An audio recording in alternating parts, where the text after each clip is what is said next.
Hello guys, it's Joshua Hall. So as you can tell by the title of the video, I am doing a review for Star Wars Episode 7, The Force Awakens.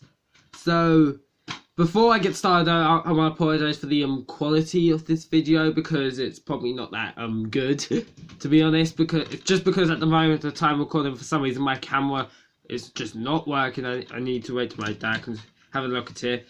So, but I still want to upload videos, so you're gonna have to deal with my phone. So yeah, but it shouldn't be too bad though. Oh, I've just got a notification, go away. So yeah, overall thoughts of the film: a great movie, great way to start off, and in my personal opinion, the best Star Wars trilogy. I know I'm gonna get a lot of hate for that now, but in my personal opinion, it's my favourite trilogy. All the films are incredible. But let's get to this film. First of all, the cast is great. The cast they had to have Daisy Ridley as Rey is incredible. John Boyega as Finn. That's been two main new characters. Great new characters, great actors to kind of help these characters be really good and entertaining. We have BB-8 in this film. He's cute, so yeah. And we also have return in old stars like Harrison Ford returning as Han Solo, and Carrie Fisher returning as Princess Leia, or General Leia. She's in this film. We also got, like, I believe his name is Oscar Isaac, who plays a character called Poe Dameron. He's quite a fun character. I don't think he should be. I like the fact that he's not the main character. I don't think there should be a film of his story of his main character, because in my personal opinion, he's a great side character, a bit like Ant-Man. I'm not saying I don't like the Ant-Man films. I've watched the first Ant-Man film. It's quite good, enjoyable, but he's better as kind of like a side hero, sidekick that can bounce off somewhere. I feel like that's what Poe Dameron's really good at. But he is a fun character in this film. So Adam Driver plays Kylo Ren. It was a great performance. When I came into this film, I remember for the first time, I thought it was going to be the new Darth Vader, like the badass and be strong, dominant and powerful. But in this film, he's more conflicted person. He's a more different person, which is what I like. I like him as something different. And Adam Driver is probably one of my favourite characters in this entire trilogy. His Kylo Ren. It's so complex and has conflict in his mind. It's a very compelling character. But what's the plot of this film, you may ask? Basically, this is based after Luke Skywalker has vanished. If I explain why he's vanished, I might get to spoilers. So, just Luke Skywalker, for some reason that you find out in this film, has vanished. And the Resistance is now the Resistance, not the Rebels.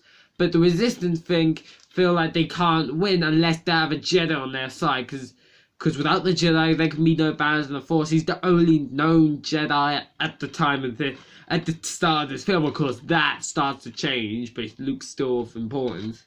So Poe Dameron, so basically Poe Dameron gets given the plans. The plans go a bit haywire. He gets captured, so he gives his plans to the droid BB-8 before he gets captured, and he runs off. And next thing you know, Finn, who's a defected stormtrooper, which is quite a cool, interesting character, which is why I really liked him. And Rey's just a scavenger, but becomes something much more bigger in this trilogy. They somehow, in a way, get involved to find this droid, and they've then got to give the droid, because he's back to the Resistance, because he's got the plans, and they need to take him back to the Resistance. That's when you meet people like Han Solo, Chewbacca, who's really good in this film, and it's just a great, fun movie. I just want to say, this film does use nostalgia a lot. There is a lot of nostalgia in this film, so if you want something new, fresh and unique, this film's probably not for you. The Last Jedi is definitely for you. It subverts all your expectations, which is why it's one of my favourite Star Wars films, but don't tell anyone I said that, because they'll get mad. So yeah, so there is a lot of nostalgia here, so if you don't like that, it will be something that annoys you. So, but the characters are great, and the lightsaber battle is hands down the best lightsaber battle I think in any Star Wars film. I don't think any Star Wars film even in A and I has a better Star Wars battles. There's have been some really good ones, like Obi-Wan versus Anakin, Luke versus Vader in episode 6. But this lightsaber battle in this film is incredible. It's the best lightsaber battle because it feels like an actual fight. The original trilogy ones, they're just very slow paced and just feels like twiddling sticks for the most part. The music helps them, especially in episode 6. And the emotion put in that lightsaber fight in episode 6. But the actual lightsaber fight itself just feels like people clinging sticks. The prequels had a better one. It had this more choreographed one, which makes sense for the more experienced people. And it makes tons of sense with the Obi-Wan versus Anakin fight in episode 3. Because Anakin got trained by Obi-Wan. So they're kind of... So everything Anakin knows, so does Obi-Wan. They have similar skill sets. So that's why the fight, for the most part, seems so equal, because they're just... They train together. Like, he trained Anakin, so everything Anakin knows in terms of lightsaber duels is from Obi-Wan. So, of course, they know each other very well. But, yeah, this one feels like the most likely. It's not, like, super slow like the originals. It's not over-choreographed and, like... Because at times the lightsaber duels are really over-choreographed in the prequels.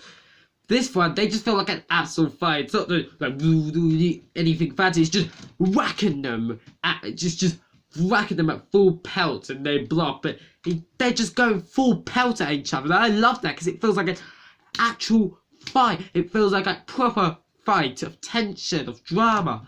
And it had some great moments in this film. And the start of the fight I'm talking about, how the fight starts, is just incredible. I remember watching the cinema and having this big smile on this face. That's probably why I like the film so much, because it is the first Star Wars film I ever got to see in the cinema. So can you imagine a little 11-year-old me who loves Star Wars, I still now, but loves Star Wars, then in the cinema, see a long time ago in the galaxy far, far away, and then and the scroll. I remember having the biggest smile on my face, and I remember definitely having some goosebumps. It was just a great moment. It was definitely what I feel like Star Wars Episode 7 needed to get fans back into Star Wars. It just needed this nostalgia stuff. So yeah, I will admit, it does play the nostalgia card a lot in this film, but it plays the nostalgia card incredibly well. Like, better than any other film really could. I know this might be an unpopular opinion, but I think it's much better than Episode 4. I know I'm gonna get... It's surprising, but yeah. And the final battle, space battle, does seem very similar to what they're trying to fight against. It is very similar, so I can't give it like a 9 out of 10 or anything like that, because nostalgia, you can't... Because it didn't figure its own ideas, but it did do it incredibly well. I have nothing but good things to say about this film. It is an incredible story of action, and how these new and cool, incredible characters get into the scene, and probably some of my favourite characters in this film. Like, at the time, when this first came out, for a little while I was like, this is my favourite Star Wars film. And then Rogue One came out, and I was like, it was my favourite Star Wars film for quite a while. But then as I rewatched them, it kind of got a bit low on my list. It's not even in my top 5 now. But this film is incredible, man. I just love this movie. It has the action. You care about the characters. It does a great story, even if it is very nostalgic. It just does everything a Star Wars movie, a return to Star Wars movie, the first Star Wars movie in like 10 years, because I'm pretty sure, a live action film at least, because Episode 3 came out in 2005, so 10 years until we got another Star Wars film, and it was incredible. I can't say anything else. It was just a great movie. Overall, I would give it 8.3 out of 10, because it's better than Episode 6, which I gave an 8 out of 10, but it's not as good as Episode 3. And because which can tell Episode 3 is definitely one of my favourites, and that's got an 8.5. So 8.3 out of 10 feels like a great put this way. It's definitely at the moment my 4th favourite Star Wars film, but when I come to Episode 8, which is my 2nd, maybe things will change and the list will change.